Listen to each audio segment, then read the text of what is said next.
Hello students, I hope you all are well. Today I am going to discuss about characteristics of contouring. Previously I have discussed about what is contour line, contour interval, horizontal equivalent and uses of contour map. So today I am going to discuss about characteristics of contour.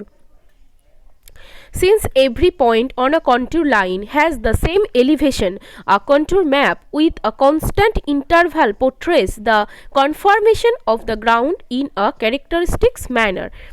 আমরা জানি contour line আমরা সেই লাইনগুলোকেই বলবো যে imaginary লাইনগুলো same এলিভেশনের কিছু প্লেসকে connect করে।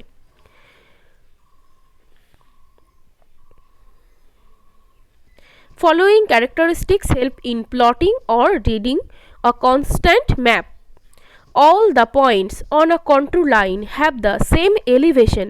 The elevation of the contour are indicated either by inserting the figure in a break in respective contour or printed close to the contour. Two contours line do not intersect with each other.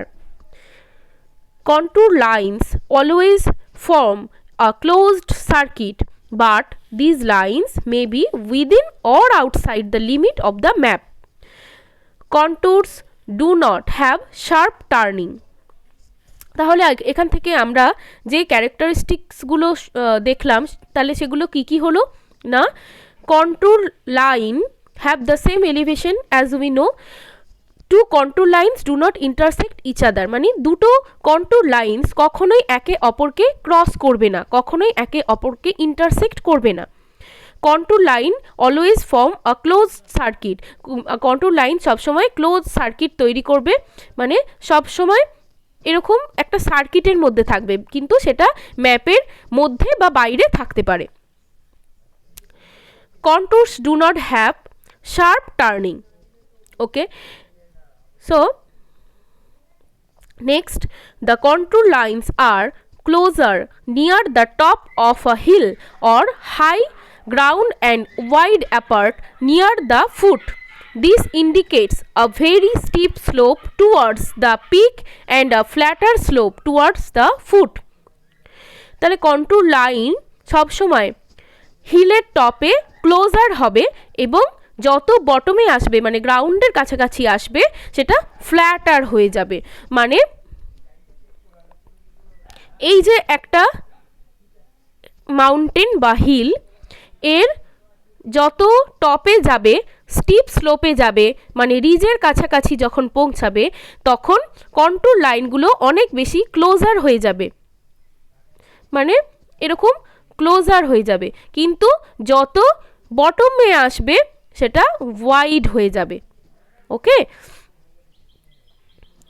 Next, the contour lines are closer near the bank of a pond or depression and wide towards the centre. তাহলে এটা একদম আগেরটার opposite, মানে হিলের যত ওপরের দিকে যাব কন্ট্যুর লাইন্সগুলো যেরকম ক্লোজার হবে এবং বটমের দিকে যত আসবো তত ওয়াইড হয়ে যাবে, সেরকম ঠিক উল্টো এখানে কিন্তু পন্ড বা রিভারের ক্ষেত্রে যত সেন্টারের কাছাকাছি যাব তত কন্ট্যুর লাইন্সগুলো ওয়াইড হয়ে যাবে এবং যত ব্যাঙ্কের কাছাকাছি আসবো সেগুলো ক্লোজার হয়ে যাবে। Uniformly spaced contour lines indicate a uniform slope.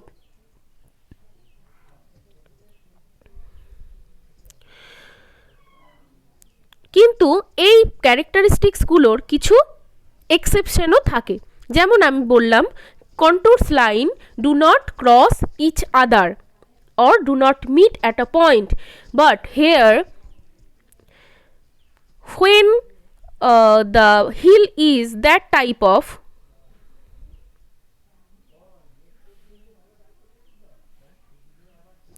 then তখন কিন্তু কি হবে, কন্ট্যুর লাইন্স যদি ড্র করি আমরা দেখতে পাবো কন্ট্যুর লাইন্সগুলো এই রকম হবে, মানে একটা পয়েন্টে কিন্তু মিট করে যাবে, একটা পয়েন্টে মিট করে যাবে দেখা যাবে। তাহলে এটা হচ্ছে কন্ট্যুরিংয়ের একটা এক্সেপশন। ক্যারেক্টারিস্টিক্স অফ কন্ট্যুরে যদিও বলা আছে কন্ট্যুর লাইন্সগুলো একে অপরকে ক্রস করবে না বা মিট করবে না, কিন্তু এই রকম যদি কোনো হিল থাকে তাহলে সেক্ষেত্রে কিন্তু কন্ট্যুর লাইন্সগুলো একটা লাইনেই এসে মিট করবে। আচ্ছা, next is a series of closed contour always indicates a depression or summit. The lower values being inside the loop indicates a depression. কোনো সিরিজের যদি ভ্যালুগুলো ইনসাইডে কমে যায়, ডিক্রিজিংয়ে থাকে, তাহলে সেটা ইন্ডিকেট করবে ডিপ্রেশন অর ভ্যালি। কিন্তু যদি কোনো সিরিজের ইনসাইডে ভ্যালুগুলো যদি ইনক্রিজিং থাকে, হায়ার ভ্যালুজ থাকে, তাহলে সেক্ষেত্রে it indicates a summit or a mountain or hillock. Contour lines meeting at a point indicates a vertical cliff, which I have discussed previous. এই মাত্র যেটা বললাম যে যখন একটা পয়েন্টে মিট করে যাবে তখন সেই সেটাকে বলা হবে ভার্টিক্যাল ক্লিফ।